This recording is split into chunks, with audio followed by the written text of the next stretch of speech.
accommodation, or they can affordable.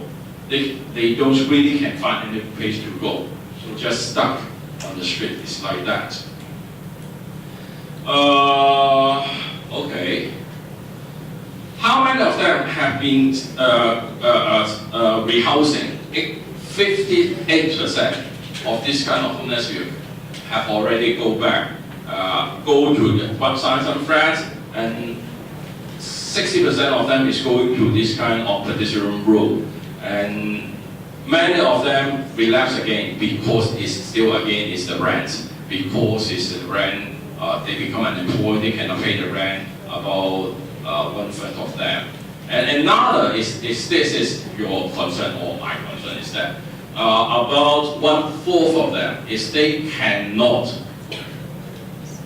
friendly making with their 同屋, because in this kind of cage home, in this kind of pedestrian room, 板間房, you share the toilet, you share the kitchen, so you make quite a lot of conflict between them.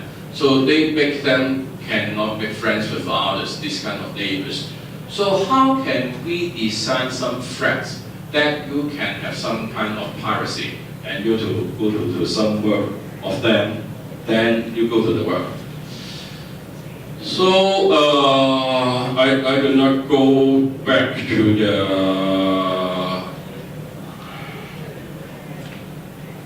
details of those.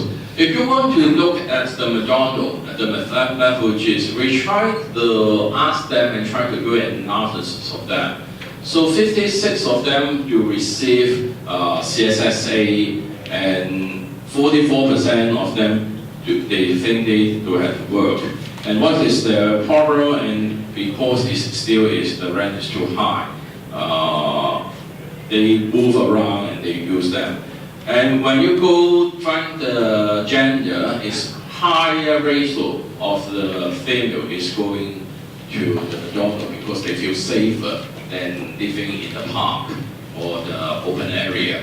So this is, the duration of them is they are shorter duration because about 1/6 of them is so this. So when we go to the problem is this is the homeless. They can move to the shelter is 1 to 3 months they can stay, and then for the singleton hostel they can move to a 6-month long. But what is the next step? After 3 months, after 6 months, 9 months, in nowadays we do not have a proper provision by the NGOs who provide that. So they must go back to the private market to rent. And the rent is much more higher than the NGOs shelter.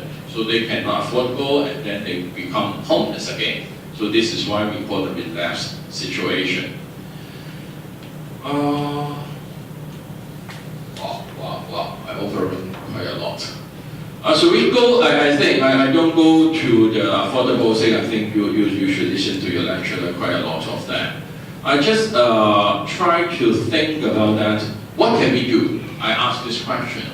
So you have some kind of a practice is a social housing. So you learn about there's a social housing project by the Hong Kong Social Service, and we do have a groups with this kind of service provider doing the street sleeper service. So we together want to make some impact. But I don't want to introduce their efforts. I want to introduce 1 or 2 projects. That is the architecture student do with me. And it is a unsuccessful story. So we do quite a lot of preparation work, but we cannot move forward, okay? I want you to learn something when we do this kind of project. We do some hard, we want to use your professional ideas and also expertise to contribute, but we face many kind of barriers. I just want to share with you some kind of these barriers. One of the one project I do with them is a house in a house.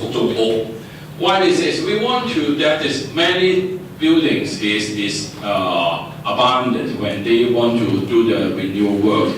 Many of them has been vacant for 5 years, 10 years, but they still need to wait. So we want to use this kind of vacant urban area to try to rehouse some of the people, the homeless people. We want to do it.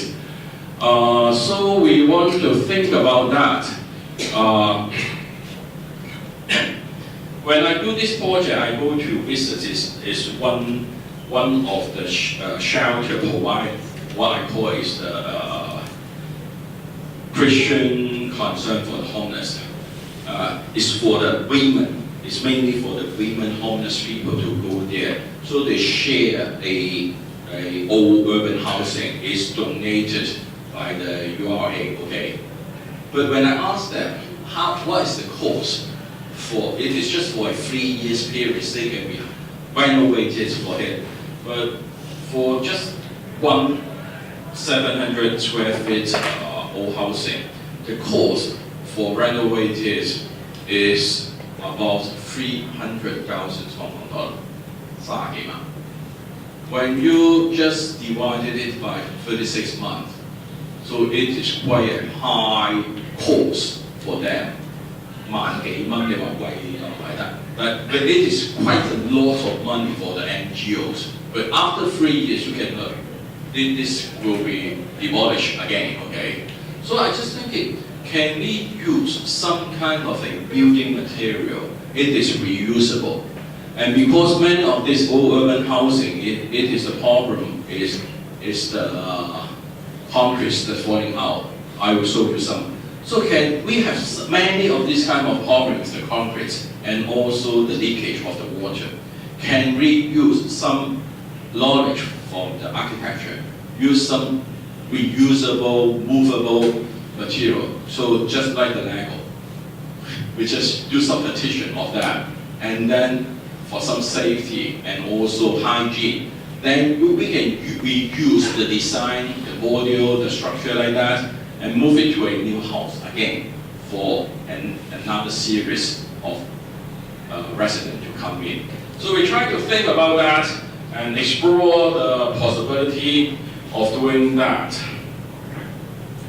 So the first is the targets. We should find some kind of this kind of families. So we have some participants. It's just mainly it is from the architectural studies. So finally we create ex-architectural studies student. We have 2 teams. One of them is doing this kind of that. So we asked some consultancy for different people. One of them is Wallace Chair.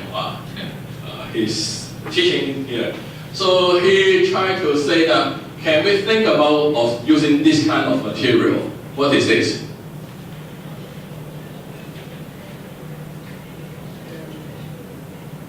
You can't name it. It is the garden house, because you go to the Alibaba and do some kind of search. So this is the storage or the partition, and you can lock it and then cover, then become a storage in your garden.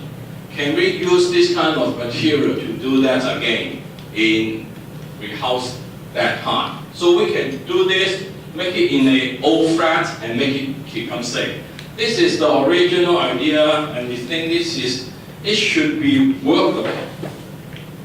So next, we need to find a site. The site is the most difficult part for this kind of social housing project. We go to the site. I just one day, one funder come to me and say that, I just already buy the old housing, and it is really nice because there is a rooftop. We can do this kind of activities, family gathering, BBQ for that. So I can buy the house and I can rent to NGOs in very low price, so they can do the management of the hostel. But this one is because he hear me, I want to use some this kind of renovation work, and this is very poor condition. I want your student to come in to do the renovation work. I say, great. when I do go to the rooftop, it's quite nice, okay? It's quite nice. You can have many gathering and activities here, music, things like that, okay, like in New York. But when you go inside,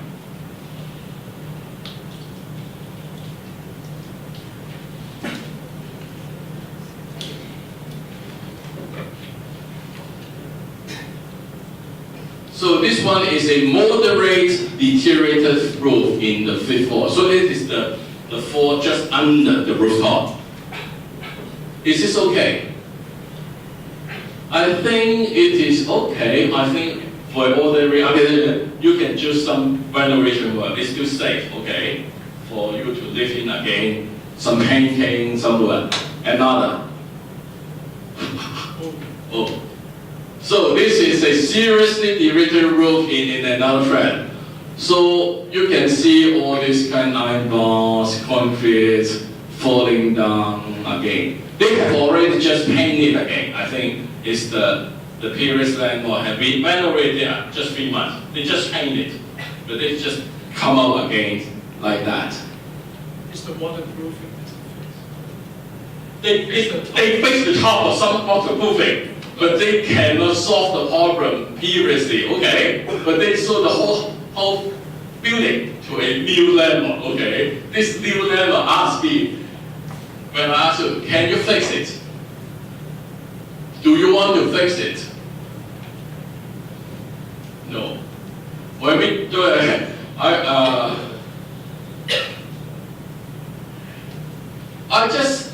I look at this, I just say, it is safe to let my student to do the design, not the building work. Okay, we can do the design and ask the builders, the workers, construction workers to do the work. And when I go to find some really construction expert, they say forget it, because it is not worth it. You need quite a lot of money to do the renovation in just for 3 or 4 years. You need to demolish again.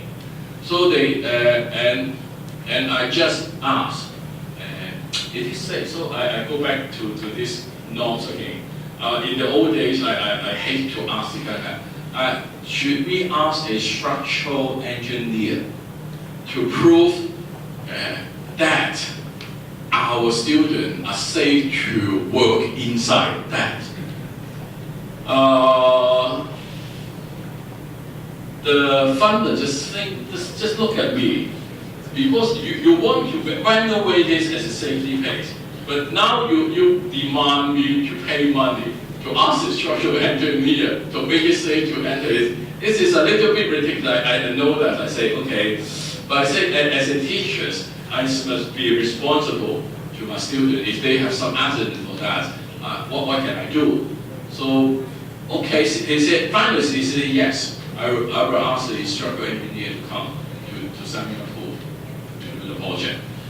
But then the next time is the NGOs. The NGOs say that when they look at this kind of situation, they say that if there is some more accident arise when we manage, who should be responsible? What do you think? Who should be responsible for the safety of the tenants? The owner. Yes, the NGOs say it should be the owners. I just manage for you. So you are the owners. So we will not have the responsibility. Because we just an NGO, we don't have the money. So your owners, you should have all these kind of liabilities, or you go to buy some kind of interest. The funder just look at us again, okay? So I just want to do some charity. I just make you a welfare rent for just $1 for the buildings. So we want to give a very affordable rental housing to the poor people, to the ethnic minority. I don't get any profits from that. But you just do the management, you do the allocation, but you don't want to do anything. So it's just stuck on this part for many negotiation and things like that. After 3 months, we just heard that this project has gone to an end because this funder is a lawyer and accountant himself, and also some kind of a good investor, okay, in real estate. He finds some loophole or some problem in the lease, because it's the old owners have not a very clear is the property right. He tried to take kite and get back all his deposit. Okay, he don't have anything to lose. But now we lose a project, we lose a site to this kind of work, and it is the one we almost have the opportunity to start. But when you know that I find a funder, I find a site, but we don't have the atmosphere, we don't still have the expertise. Because when I talk to the construction industry, they say, we can, I think another project like this, because we want the ethnic minorities to live inside this kind of flats. They just said, we can train the ethnic minorities to do this kind of renovation, but it's not doing the building.